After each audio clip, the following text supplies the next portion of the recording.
Bon, ce matin, je vais vous raconter une petite histoire sur le saut à la perche et mes débuts au saut à la perche, puisque je suis tombé aussi, après le disque, amoureux du saut à la perche, en voyant un athlète au club, à Océa Aiglon, s'entraîner sur un sautoir qu'aujourd'hui on ne connaît plus, bien sûr, avec une réception dans le sable, avec des ballots de paille entourant le sautoir, et au milieu des déchets de mousse pour se réceptionner.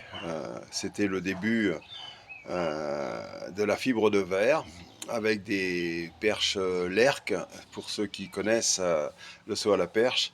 Les perches lerques étaient vraiment en, le top à cette période-là. Et je regardais, je restais assis des heures et des heures à regarder ce garçon sauter. Et un jour, je lui ai demandé, je lui ai dit, je pourrais apprendre à sauter à la perche. Alors, il m'a dit, je veux bien, mais j'ai pas de perche. Celle-ci, je l'ai achetée avec mon argent, puisque le club n'a pas de perche, mais elle est adaptée à mon niveau, et c'est pas possible que tu sautes avec, elle est beaucoup trop lourde.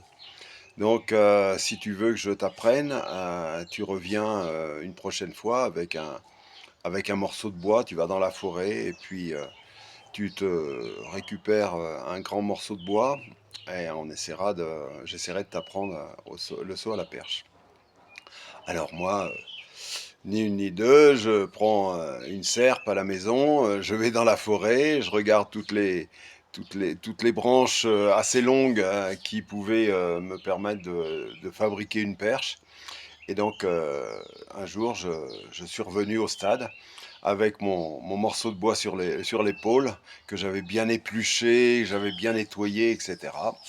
Et là, j'ai eu mes premières initiations au saut à la perche avec mon morceau de bois, des poteaux rafistolés qu'on faisait tenir avec, avec tout ce qu'on trouvait, et puis un élastique. Donc sur un sautoir en hauteur qui était en sable. Donc j'ai commencé comme ça, et je me souviendrai qu'après quelques séances, j'ai fait 1,96 m. 1,96 m au saut à la perche. Et puis malheureusement, la séance d'après, mon morceau de bois a cassé. Et donc ça a été très difficile pour moi de retrouver un autre morceau de bois. J'avais progressé un peu, et donc je poussais un peu plus sur la perche. Voilà, première étape, 1,96 m et stop, plus de matériel. Voilà, après, c'est donc ce perchiste qui s'appelait Fanfan Mazineau, François Mazineau, qui était un très bon perchiste pour la période. Je me souviens qu'il avait, au championnat régional de Normandie, passé 4,02 m avec une 80 Lerc, donc les connaisseurs apprécieront.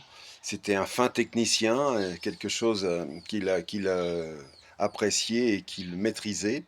Et donc, malheureusement, lui aussi, sa perche a cassé, et ça a été tout un problème pour pouvoir acquérir une nouvelle perche.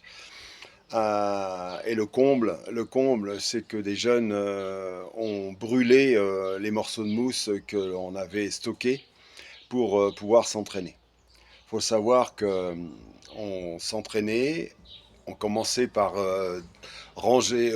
vider le matériel sous les tribunes, que on amenait tous les morceaux de mousse sur le sautoir, on construisait notre sautoir, notre réception, et après on allait s'échauffer.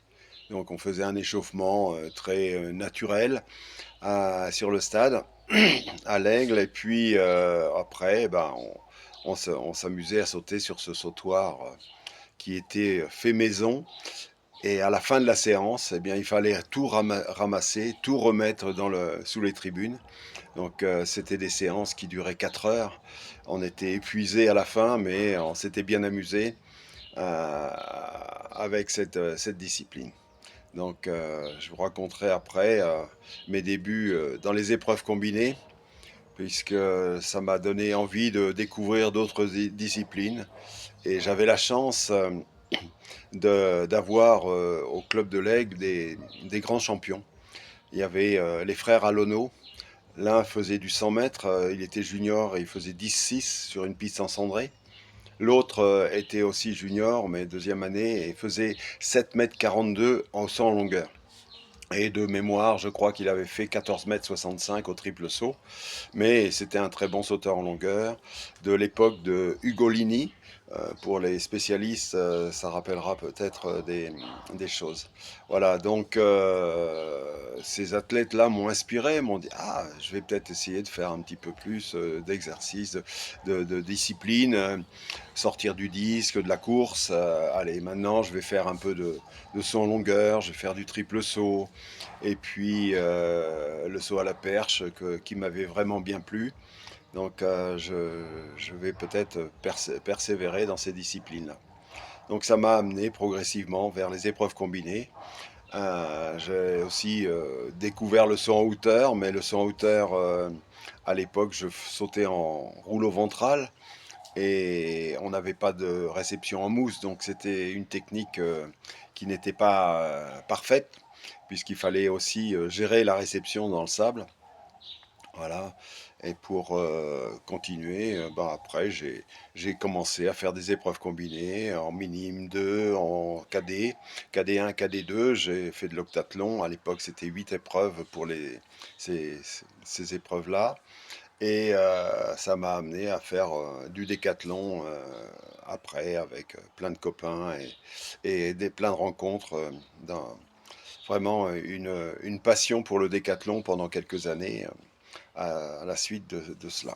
Voilà, donc je vous raconterai mes péripéties au décathlon et puis l'arrêt de ma carrière aussi très rapidement à cause d'un accident.